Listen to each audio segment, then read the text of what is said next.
Welcome to the debate. आज हम एक ऐसे सवाल पर बात कर रहे हैं जो किसी भी राष्ट्र के निर्माण और उसकी नीतियों के एकदम केंद्र में होता है। बिल्कुल। और खासकर तब जब हम हाल ही के सरकारी अपडेट्स और नेशनल ब्रीफिंग दस्तावेजों का गहराई से विश्लेषण करते हैं। सही कहा। तो मुख्य सवाल ये है कि एक राष्ट्र के विकास का असली इंजन आखिर है क्या?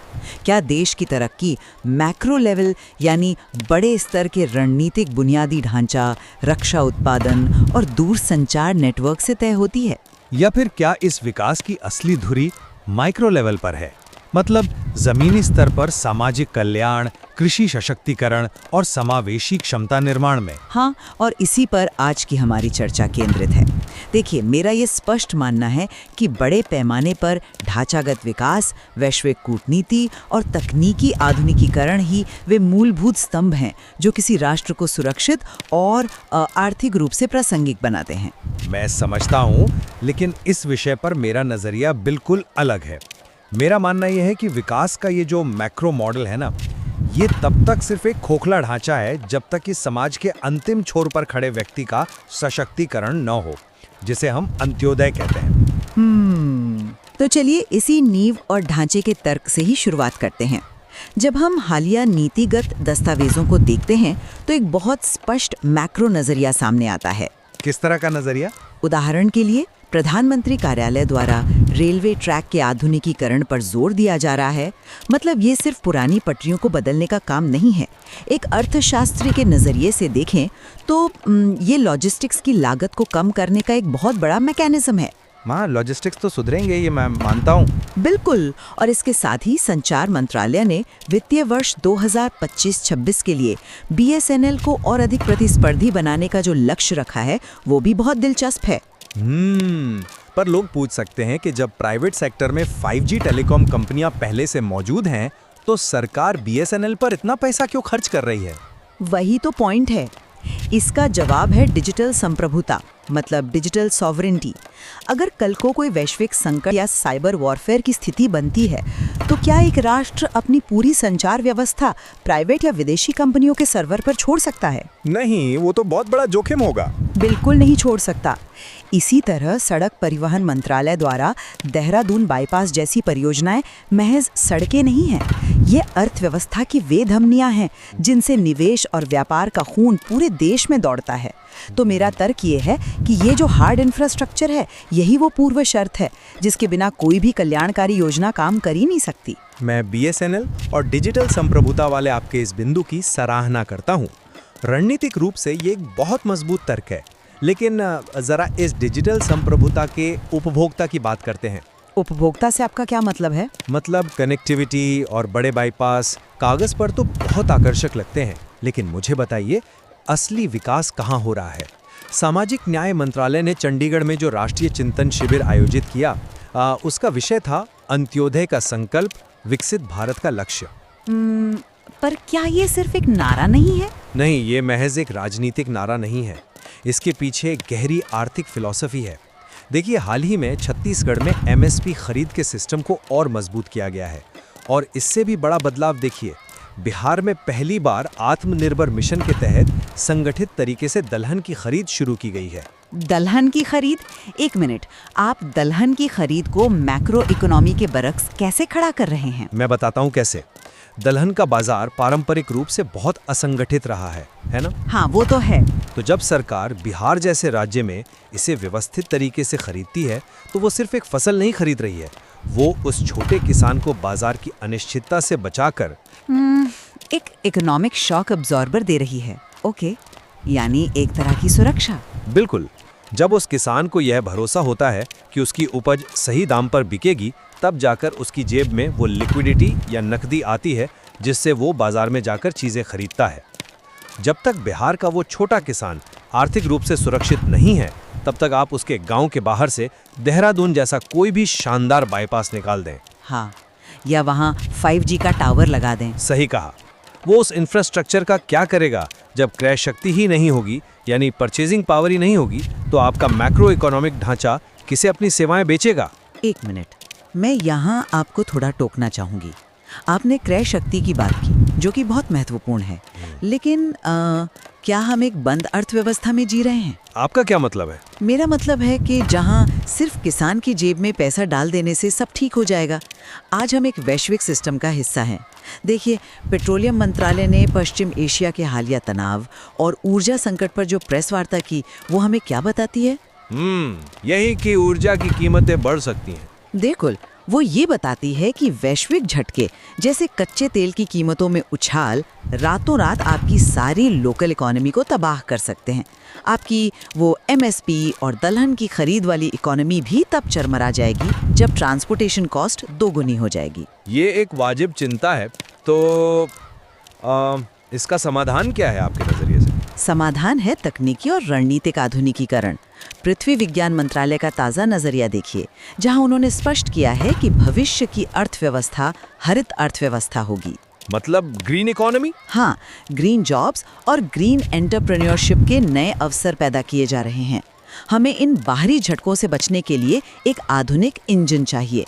मैं इसे एक उदाहरण से समझाती हूँ। हाँ, बताइए। मान लीजिए हमारी राष्ट्रीय अर्थव्यवस्था एक विशाल मालवाहक जहाज है। आप कह रहे हैं कि हम जहाज के निचले डेक पर यानी कृषि और ग्रामीण अर्थव्यवस्था के स्तर पर लोगों को बेहतरीन सुविधाएं दें, उनका पेट भरें। जो कि बहुत ज़रूरी है। ये ज़रूरी है, मैं मना नहीं कर रही, लेकिन अगर उस जहाज में ग्रीन टेक और वैश्विक एकीकरण रूपी एक शक्तिशाली इंजन नहीं लगा है, तो क्या वो जहाज अंतर्राष्ट्रीय व्यापार और वैश्विक मंदी के तूफानों को झेल पाएगा? मुझे लगता है कि ये उदाहरण थोड़ा अधूरा है। कैसे? आपका ये जहाज का उदाहरण बहुत दिलचस्प है, लेकिन मैं इसी एनालॉजी को थोड़ा और वास्तविक बनाता हूँ। अगर उस जहाज के निचले डेक में सुराख हो। सुराख? हाँ, मेरा मतलब है अगर हमारा कृषि क्षेत्र जलवायु परिवर्तन, कर्ज और बुनियादी सुविधाओं के अभाव से जूझ रहा हो, तो आप ऊपर के डेक पर कितना भी शानदार ग्रीन इंजन लगा लें, वो जहाज अंततः डूब ही जाएगा। लेकिन हम सुराख की बात नहीं कर रहे, हम उसे मजबूत करने की बात कर रहे हैं। हाँ, पर प्राथमिकता क्या है? आप पश्चिम एशिया के तनाव और बाहरी झटकों की बात कर रही हैं, लेकिन क्या आपने सोचा है कि इन बाहरी झटकों से बचने का सबसे अचूक आंतरिक सुरक्षा कवच क्या है? क्या है? वो है हमारी खाद्य सुरक्षा। देखिए, खाद्य सुरक्षा बिल्कुल जरूरी है, मैं उसे इनकार नहीं कर रही हूँ, लेकिन वो काम कैसे करती है ये समझना जरूरी है। 24 अप्रैल को उत्तर प्रदेश में जो उत्तर क्षेत्र कृषि सम्मेलन होने जा रहा है, जहां केंद्रीय मंत्री और मुख्यमंत्री सीधे किसानों की समस्याओं पर बात कर रहे हैं, वो कोई रूटीन इवेंट नहीं है। तो वो क्या है? दुनिया में जब भी कोई बड़ा वैश्विक संकट आता है, चाहे वो युद्ध हो या महामारी, सबसे खतरनाक होती है फूड इन्फ्लेशन, यानी खाद्य मुद्रास्फीति। हाँ, महंगाई एक बड़ा मुद्दा है। जब खाने पीने की चीजें महंगी होती है ना, तो वो अर्थव्यवस्था के हर सेक्टर को अपनी चपेट में ले लेती है। ग्रीन जॉब्स भविष्य का एक बेहतरीन समाधान है, लेकिन आज इस क्षण में अगर हमारा किसान एमएसपी और सरकारी खरीद के कारण मजबूत है, तो वो पूरे देश को एक बफर देता है। मैं समझ रही हूँ आप क्या कह रहे हैं। इसलिए मेरा तर्क है कि खाद्य सुरक्षा और जमीनी आत्मनिर्भरता ही प्राथमिक सुरक्षा है, न कि सिर्फ वैश्विक आपूर्ति श्रृंखलाओं में खुद को फिट करना। चलिए, अगर हम सुरक्षा की ही बात कर रहे हैं तो इसे थोड़ा और व्यापक परिप्रेक्ष्य में देखते हैं। आपने कहा कि आंतरिक बफर जरूरी है, लेकिन एक राष्ट्र की सुरक्षा सिर्फ अनाज से तय नहीं होती। तो और किसे होती है? रक्षा मंत्री ने हाल ही में जर्मनी के म्यूनिख में वैश्विक उद्योगपतियों को भारत के साथ सह विकास और सह उत्पादन के लिए आमंत्रित किया, को डेवलपमेंट की बात की। हाँ, मैंने वो रिपोर्ट पढ़ी थी। और कायरा में भारत और मिस्र की 11वीं संयुक्त रक्षा समिति की बैठक हुई। राष्ट्रपति भवन में 4 देशों के राजदूतों का परिचय पत्र प्रस्तुत करना हमारी बढ़ती कूटनीतिक धमक का प्रतीक है। ये सब मैक्रो कदम हैं जो देश के चारों ओर एक सुरक्षा घेरा बनाते हैं। देखिए, मैं इन रणनीतिक रक्षा सौदों के महत्व को कम नहीं आंक रहा हूँ, लेकिन जरा मुझे एक और बहुत ही तकनीकी और महत्वपूर्ण उदाहरण पूरा करने दीजिए। पूर्वांचल एक्सप्रेसवे पर सुल्तानपुर में जो आपातकालीन लैंडिंग सुविधा सक्रिय की गई है, वो मेरे मैक्रो नजरिए का सबसे सटीक उदाहरण है। एयर स्ट्रिप की बात कर रही हैं आप? बिल्कुल। ये सिर्फ एक सड़क नहीं है, इसकी पीछे की इंजीनियरिंग देखिए। ये एक डुअल यूज इंफ्रास्ट्रक्चर है, मतलब दोहरे उपयोग वाला बुनियादी ढांचा। शांति काल और युद्ध काल दोनों में है ना? एकदम सही। शांति काल में ये एक एक्सप्रेसवे है जो ट्रकों और व्यापारिक वाहनों की आवाजाही को तेज करके रेवेन्यू जनरेट करता है। और युद्धकाल या आपातकाल में ये रातों रात हमारी वायुसेना के लड़ाकू विमानों के लिए एक लैंडिंग स्ट्रिप में तब्दील हो जाता है। वो तो है, ये एक शानदार इंजीनियरिंग है। यही वो रणनीतिक और ढांचागत शक्ति है जो एक राष्ट्र को अजेय बनाती है। आप इस स्तर की सुरक्षा पंचायत स्तर पर कैसे पैदा कर सकते हैं? सुल्तानपुर की वो एयर स्ट्रिप इंजीनियरिंग का एक शानदार नमूना है और रणनीतिक रूप से महत्वपूर्ण है, इसमें कोई संदेह नहीं। लेकिन मैं आपसे ये पूछना चाहता हूँ। जी पूछिए। कि अगर उस एक्सप्रेसवे के बगल वाले गांव में पीने का साफ पानी नहीं है, बिजली नहीं है, तो उस लड़ाकू विमान के वहां उतरने का जमीनी समाज पर क्या मनोवैज्ञानिक असर होगा? ये थोड़ा भावुक तर्क है। नहीं, ये भावुक नहीं, बहुत व्यावहारिक तर्क है। मैं आपका ध्यान एक बहुत ही अलग तरह की सुरक्षा की ओर ले जाना चाहता हूँ। हाल ही में इस्पात मंत्रालय के अंतर्गत आने वाले एनएमडीसी के अधिकारियों ने दंतेवाड़ा जैसे संवेदनशील इलाके में जाकर वहां के पंचायत प्रमुखों से सीधे मुलाकात की। दंतेवाड़ा जो ऐतिहासिक रूप से वामपंथी उग्रवाद से प्रभावित रहा है, यानी लेफ्ट विंग एक्सट्रीमिज्म। बिल्कुल, और यही मेरा पॉइंट है। दंतेवाड़ा जैसी जगहों पर म्यूनिख के रक्षा समझौते या काहिरा की कूटनीति शांति नहीं लाएगी। वहां की सुरक्षा बंदूकों से नहीं, बल्कि राज्य और नागरिकों के बीच विश्वास से तय होती है। विश्वास से आपका मतलब सोशल कॉन्ट्रैक्ट है? हाँ, जब एनएमडीसी जैसी एक बड़ी सरकारी नवरत्न कंपनी वहां के स्थानीय पंचायत प्रमुखों के साथ बैठकर पानी और बिजली की बात करती है, तो वो स्टेट कैपेसिटी का निर्माण कर रही होती है। वो नागरिक को ये महसूस करा रही होती है कि व्यवस्था उसके साथ है। ये एक अच्छा कदम है, मैं मानती हूँ। अगर देश का नागरिक भीतर से राज्य के साथ जुड़ाव महसूस नहीं करता, व्यवस्था से कटा हुआ है, तो आपकी सीमाएं कितनी भी सुरक्षित हों, आपके पास कितने भी एक्सप्रेसवे हों, राष्ट्र भीतर से असुरक्षित ही रहता है। असली सुरक्षा एक सामाजिक अनुबंध है। दंतेवाड़ा का आपका ये विश्लेषण बहुत ही मार्मिक और ग्राउंड रियलिटी से जुड़ा है। मैं मानती हूँ कि वहाँ विश्वास जीतना जरूरी है, लेकिन क्या आपको नहीं लगता कि दंतेवाड़ा जैसी स्थानीय पहल हालांकि बहुत जरूरी है, फिर भी एक तरह का बैंडेड या अस्थायी समाधान है? बैंडेड? आप इसे बैंडेड कैसे कह सकती हैं? मेरा मतलब है एनएमडीसी वहाँ अस्पताल या सड़क कैसे बनाएगी? उसके लिए फंड्स कहाँ से आएंगे? वे फंड्स उसी मैक्रो इकोनॉमी से आते हैं जिससे हम सुल्तानपुर के एक्सप्रेसवे, रेलवे के आधुनिकीकरण और वैश्विक व्यापार से पैदा करते हैं। आप वित्तीय पहलू की बात कर रही हैं? बिल्कुल। अगर हम पूरे देश के सिस्टम को संरचनात्मक रूप से ऊपर नहीं उठाएंगे, तो दंतेवाड़ा जैसी समस्याएं हर दूसरे जिले में पैदा होंगी। वृहद ढांचा ही वो इंजन है जो इस बैंडेड की कीमत चुकाता है। आप वेल्थ डिस्ट्रीब्यूट तभी कर सकते हैं जब आप वेल्थ क्रिएट करें, है ना? देखिए, मैं ये नहीं कह रहा कि वेल्थ क्रिएशन जरूरी नहीं है। मैं ये कह रहा हूँ कि विकास की दिशा क्या होनी चाहिए। दंतेवाड़ा कोई बैंडेड नहीं है, ये उस बीमारी का सीधा इलाज है जिसे हमने दशकों तक नजरअंदाज किया। लेकिन इलाज के लिए संसाधन तो चाहिए ना? संसाधन चाहिए, लेकिन ये सिर्फ पैसे का मामला नहीं है। ये इस बात का मामला है कि हम किस तरह की मानव पूंजी यानी ह्यूमन कैपिटल का निर्माण कर रहे हैं। आप युवाओं के तकनीकी कौशल, ग्रीन जॉब्स और धन निर्माण की बात कर रही हैं, जो कि आज के समय की मांग है। ये सब बहुत तार्किक है, लेकिन क्या एक समाज सिर्फ जीडीपी के आंकड़ों और तकनीकी ज्ञान से चलता है? तो और क्या चाहिए? श्रीनगर में जो युवा और खेल मंत्रियों का चिंतन शिविर आयोजित हो रहा है, या सरकार की जो सभी के लिए बीमा जैसी बड़ी पहल है, उनका लक्ष्य भी तो सामाजिक सुरक्षा और युवाओं का कल्याण ही है। हाँ, वो पहल अच्छी है। हम भी तो मानव पूंजी पर ही निवेश कर रहे हैं। जब हम इंफ्रास्ट्रक्चर बनाते हैं तो हम युवाओं की आकांक्षाओं के लिए एक मंच तैयार कर रहे होते हैं। आज का युवा वैश्विक स्तर पर प्रतिस्पर्धा करना चाहता है। उसे सिर्फ नैतिक बातें नहीं, बल्कि आधुनिक रोजगार चाहिए। रोजगार चाहिए, मैं सहमत हूँ, लेकिन एक रोबोट और एक नागरिक में अंतर होता है। हाल ही के घटनाक्रमों को थोड़ा और गहराई से देखिए। लोकसभा अध्यक्ष ने समावेशी और मूल्य आधारित शिक्षा यानी संस्कार पर जोर दिया है। संस्कार शिक्षा में जरूरी तो हैं। बिल्कुल। उपराष्ट्रपति ने एम्स ऋषिकेश के दीक्षांत समारोह में युवा डॉक्टरों को संबोधित करते हुए कहा कि उनका पेशा सिर्फ एक जॉब नहीं है, बल्कि राष्ट्र निर्माण और सेवा का एक माध्यम है। इसके अलावा प्रधानमंत्री ने हाल ही में निस्वार्थ दान के महत्व पर एक संस्कृत सुभाषित साझा किया। हाँ, मैंने वो सुना था। और सबसे दिलचस्प उदाहरण केंद्रीय मंत्री ज्योतिरादित्य सिंधिया का अष्टलक्ष्मी दर्शन कार्यक्रम। अष्टलक्ष्मी दर्शन जो पूर्वोत्तर के 8 राज्यों के साथ सांस्कृतिक जुड़ाव का कार्यक्रम है, लेकिन इसे आप अर्थव्यवस्था से कैसे जोड़ रहे हैं? सांस्कृतिक दौरा नहीं है। पूर्वोत्तर भारत एक स्ट्रेटेजिक क्षेत्र है जो कई अंतर्राष्ट्रीय सीमाओं को छूता है। जब हम अष्टलक्ष्मी दर्शन के जरिए शेष भारत के युवाओं को पूर्वोत्तर से सांस्कृतिक रूप से जोड़ते हैं, तो हम एक सोशल कोहेजन बनाते हैं, यानी सामाजिक एकजुटता। सामाजिक एकजुटता अपनी जगह है, लेकिन बिना इस एकजुटता और सेवा भाव के आपके पास चाहे कितने भी बेहतरीन डॉक्टर या इंजीनियर हों, वे पहला मौका मिलते ही विदेश चले जाएंगे, जिसे हम ब्रेन ड्रेन कहते हैं। ये गंभीर समस्या है, मैं मानती हूँ। एम्स ऋषिकेश से निकला एक डॉक्टर दूर दराज के गांव में जाकर सेवा क्यों करेगा? कोई एक्सप्रेसवे उसे ऐसा करने के लिए प्रेरित नहीं कर सकता।